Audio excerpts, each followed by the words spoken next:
Welcome to Writer's Block. I'm Rex. He's Lav. I'm live from New Orleans at the Zurich Courtyard. Classic. The courtyard, as you can see, it's another glorious court. Actually, this is a suite. I think you would like this. You'd feel at home. This is exactly what you have.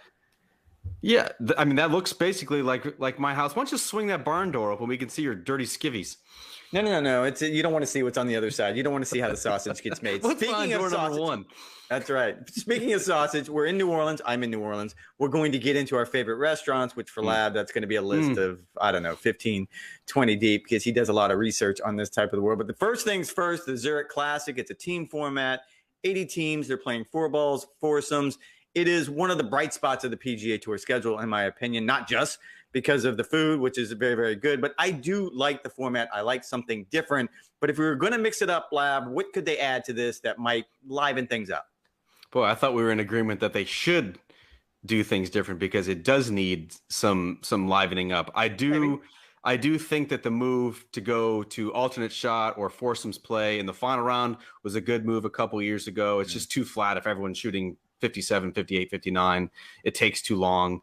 It's just not the most entertaining product. The only tweak that I would make, that I think is the easiest tweak to make, is I think you have to have match play on the weekend. You need to have a cut. I would cut it to the top 16 teams, Rex, and then do back-to-back matches on Saturday and Sunday to make the two-man match play. That, to me, is a tweak that would make this instantly a more entertaining event than it already is on the PGA Tour schedule. I don't mind that, and I agree with you 100% that going to foursomes on Sunday makes all the difference in the world. We saw it last year with the way Leishman and Cam Smith played. It's a very, very hard format, even for these guys. It makes them work hard. It gives them extra pressure. I'm going to take it a step further, and this kind of goes along with what the tour is looking at right now to start in the fall for the top players. And this is just kind of in the design phases. They're just throwing things against the wall and seeing players like them. But one of the options is to play a team event, much like they do in college golf, which you know better than I do. But let's say you have teams of 5 and you count 4 scores. So someone's going to be boxed out that day. However, you're taking the best 4 scores. I could see it. I could envision a scenario where you could have. There's a reason why college golf stroke play is not on TV, because it's dreadfully boring to have a play 5 count 4 format. Why? No one wants to watch that. I mean, you're still just watching golf. It's just one of the scores isn't going to count. And because the best team could be 15 or 20 shots ahead on the final day, and it's just boring. It's uninteresting. That's exactly why they went to match play. It doesn't necessarily always identify the best team, but it certainly has delivered excitement and unpredictability in each and every year. And I can see that. I can certainly see what you're saying. We're also talking about the best players in the world, so I don't know if it's really going to be that big of a drop-off. I guess what I'm getting at, whatever format you would want to use, you have this dynamic between teams. I thought it was really fun today, hearing how Colin Morikawa and Victor Hovland sort of became a pair this week and how they worked themselves into this situation and how they're kind of learning about each other as they go. Ryan in Palmer, the Bahamas, the tournament that Morikawa blew to become world number 1. He blew the opportunity. He was up by 5 shots, I think, at the final day. He lost to Hovland. He lost to Victor Hovland. That's how it all comes full circle, Rex. Well, and then he had to pin him down, and I thought this was even best, that apparently Victor Hovland doesn't like to make a decision. And Haley, I saw you took the headline away, but I want to tell my anecdote anyway. He doesn't like to make a decision, so he had to pin him down, but he picked Sunday in Dubai, where Victor Hovland blew it. When Rory blew it, but Victor Hovland's going into a playoff, and as Colin is on his way out of town, congratulations, good luck in the playoff. Hey, I'm going to need an answer on New Orleans now. And Victor had to pause, like, are we really doing this now? Like, is this happening? All right, she took the headline away. We got to move on. Favorites to win this week. I think we've already given mine away. Who you like? I don't know. Did you actually give yours away? I figured you would take Scotty Scheffler in his first appearance at the Masters, along with Ryan Palmer. The only reason I'm steering away from those guys, obviously Scotty Scheffler is on an incredible heater. He said he put the clubs away for about 5 days, which for him is a lifetime. Ryan Palmer, I know his history on this golf course is very good. His play in 2022 has not been great. That's why I'm going with a guy whose play has been great in 2022. That is Cam Smith, the defending champion at this event, along with Mark Leishman. Golf course at TPC Louisiana, though it is not you and I's favorite, is certainly expected to play firm and fast. That fits right up the Aussies' alley once again, just like it was in 2021. So I think those are the favorites, and those are the team to be dethroned until they actually are. I feel like the only two things the Australians need to worry about is they still didn't have their walk-up song on Wednesday afternoon. So it's time to get on the horse and figure out what your walk-up song is going to be. I'm going to go chalk, and I did mention him. I think Hovland and Morikawa, it's the first time you've had two top 5 players paired together in this event. They're both playing very, very well. I think it's a good combination, and they seem to get along despite the fact that, as you pointed out, Morikawa spit up that tournament last year in the Bahamas. I did ask them off camera, though, about last year's Ryder Cup. They played each other in the Sunday singles, and they tied. And so they shot a best ball 59. And I mean, it was an unbelievable match. It was one of the highlights, I thought, of Sunday afternoon at the Ryder Cup. And I asked them, were either one of you happy after that? And the response was very, very telling. Neither one of them were happy. Even Colin, who knew that the United States was running away to victory, he still wanted to win, which I think speaks really to how competitive both of these competitive guys. I think the biggest question, Rex, is can those two players make enough putts? Because this is definitely a putting contest, whether it's in best ball format or an alternate shot. Alternate shot, you can probably get away with just ball strike it around. Best ball, you need to go super low. Can those guys make enough putts to put some super low numbers on the board for 2 of those 4 rounds? That's the big question with those two. Okay, we had some news earlier in the week. Robert Garrigus became the first player to ask the PGA Tour for a conflicting event release to play in the first of what's going to be 8 Live Golf's Invitational Series events. It's going to be held in early June in London. We're still waiting to see if the PGA Tour is going to approve that. How should the Tour respond, though, to this most recent threat from Live Golf? From the first one, I think you have to rubber stamp them, just as you've done in any sort of event that players have asked for, conflicting event releases before, whether it's in South Africa, Singapore, Saudi Arabia, wherever the case may be. There is a precedent there that they have to green light those.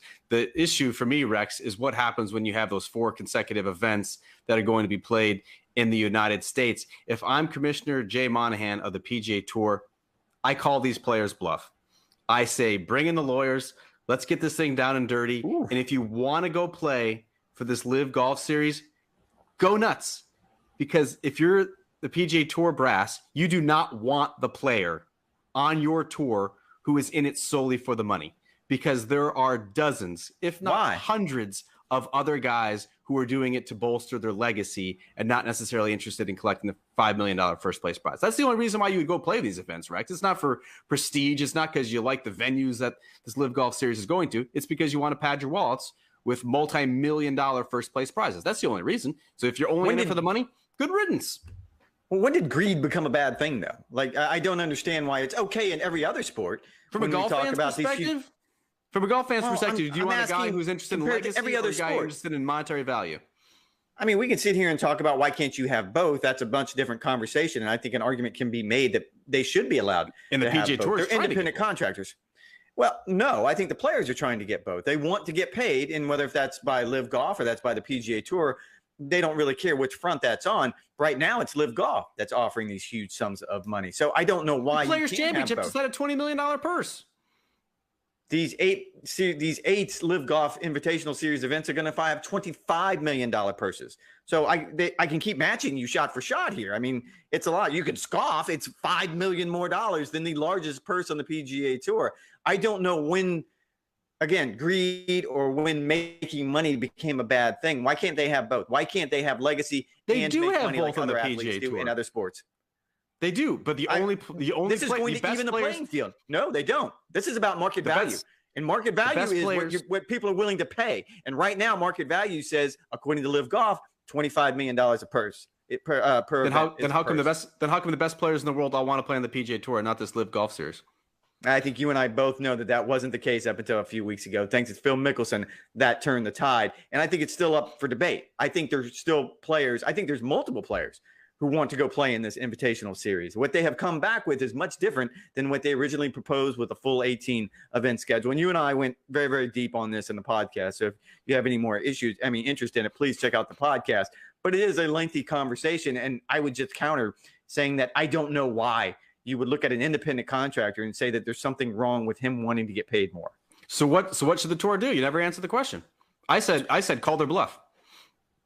They will call their bluff eventually. The event in London, the precedent has been set. The PGA Tour allows these conflicting event releases all the time in these types of money grabs. Where it's going to become an issue is the next 4 events on that invitational schedule in the United States. And there's a specific stipulation in the PGA Tour guidelines that conflicting event releases will not be given out to events in North America. So that's where they're going to draw the line. And you're right. This is going to end up in court. That's absolutely where it's going to go. Let's move to rapid fire because you're so good at this. The pairing you'd most like to see this week, that's not in the field. We're trying to think outside the box of some other teams we like to see in the event. I'd go Rory McIlroy. He has never played in this event alongside Justin Thomas, who has done it a couple times. I think Bud Colley was one of his teammates. Those two are friends in South Florida. And quite frankly, they're never going to have an opportunity to play with each other because they'll always be opposing each other in the Ryder Cup. That's a one that I'd love to see. They're very good friends. I like that one a lot. I'm going to go in a slightly different direction because so much was made. I mean, the entirety of last year was all about what was going on between Brooks and Bryson. So I would like to see them together this week. I'd like to see what walk-up music they came up with. I'd like to see how they dealt with the pressures of alternate shots. I was trying to live in reality.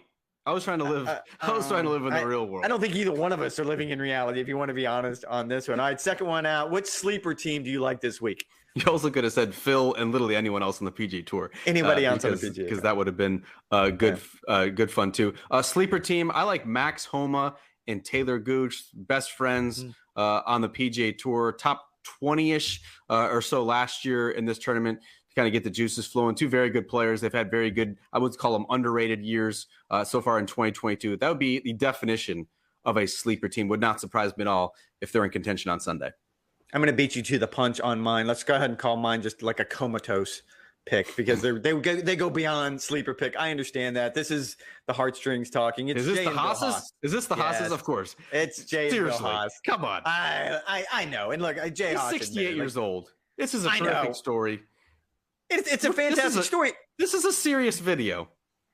We're trying to make people are trying to make informed decisions based on our. They're playing in a PGA Tour event. I don't know how to make that any more serious. I just like the father and son duo. You'll understand one day when Cam's on the PGA Tour and he invites you to come out and hack your way around. He's gonna be in truck driving school. I'm sure that's going to be all right. Let's finish strong. Again, I highly advise you go check out this week's podcast. We spent about the better part of 25 minutes talking about restaurants and eats in New Orleans. But you're all right. You're on the spot. Give me your best breakfast, lunch, and dinner venues. All right. I would do Surrey's in the morning. You could either get banana SURREY''S.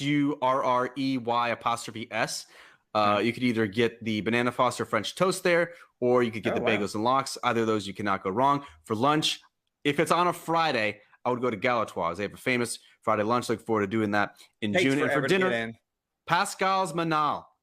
Here is where you got to go. You got to go big time, Rex. You got to order 2 Abitas before you even sit down. You got to go with a dozen raw oysters. Then you got to get the barbecue shrimp. And then you either got to go with the bread pudding or the chocolate mousse for dessert. And for a nightcap, make sure you go to the Sazerac bar, which is in, I think, the Roosevelt Hotel, right around the street from that beautiful courtyard you're staying in. Right outside this courtyard. Yep, I can almost see it right outside my beautiful window. I'll show you the view later. I like your picks. I'm going to go with Brennan's for breakfast. It's where my wife and I, we had breakfast. We were married here in the French Quarter, and the next morning before we went on our honeymoon, we had breakfast at Brennan's. So the famous saying goes. For lunch, I'm going to go with a famous po' boy place right here in the French Quarter at Johnny's. And for dinner, I love Pascal Manales. You might have changed my mind on that, but I'm going to go Galatoire's because it's one of those classic venues. Oh, and it's just Trop Pontchartrain. Oh man, I just can't live without it. And then if you gotta wear a suit jacket, which gets a little stuffy in the. They have them though. They'll hand you one. Yes, but they'll hand you one. You don't have to hand you one. Yeah, they'll give you one. Yeah, if you walk in, you're 40 long. Here you go, sir. Move along. I'm sure it's God. In the age of COVID, that sounds perfect, doesn't it? I'm just cozy up with that jacket. I'm sure that's how that's gonna go. And for my nightcap, not Galatoire's, the Montleon, right around the corner here. It's the hotel where we had our Carousel Bar. Carousel Bar. I went and had Sazerac last night, and I can tell you that I didn't want to get around an open flame after having that. It's a very, very strong drink. But it sure is delicious. You're going to the 9th Ward tonight with Jared, one of our Golf Channel employees. Looking forward to getting that full report. Please send me a couple of those snappy chats. I'll send you some snappy chats, and we'll catch up with you Sunday night and talk about the final round here at the Zurich Classic. Thanks for joining. And Rex's Eats.